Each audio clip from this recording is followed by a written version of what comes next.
We did not come from apes, actually. We were actually created by God. We were taken from dust, and He formed dust, and He made us, and He blew life right into us. Okay. Yeah. So so God created us, right? Yeah. And it says in the Bible that God is love, right? Yeah. So why would He allow millions of children to starve to death? Why would He allow people to sell young children as prostitutes?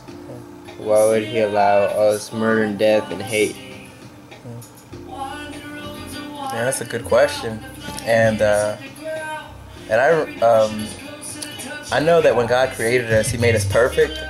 We were without fault.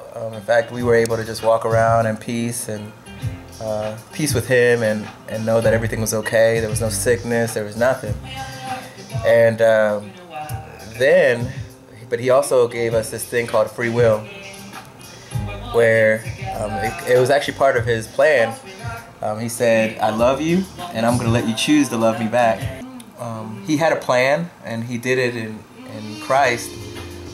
But not everyone is reconciled to God, and there's still evil in this world, and there's still sin in this world, and we're still in sin as far as sinful nature. And that was never, sin is not of God. It doesn't belong to God, but He does allow it, so it can point us right back to Him. Okay, that's good. One more question. What is the greatest commandment? Man, the greatest commandment of all is to love the Lord your God with all your heart, your mind, your soul, and your strength. Can you say you've actually done that in your point of life? Never, and I can't. So why would God give us that commandment if we can't do it? He puts those things out there, and then He says, well, I still accept you and I still love you. It shows the distance between His grace and where we stand and where He stands. So should we not try to do that since we can't? No, that's why we do it. That's why we do it. When somebody loves you that much. So you're saying we should strive to love God with our heart, soul, strength, and mind? Every bit of it. Because that's the only... To be perfect as He's perfect? Yeah. To be holy as He's holy? That's right. That's right. Even though we can't ever accomplish that? Exactly.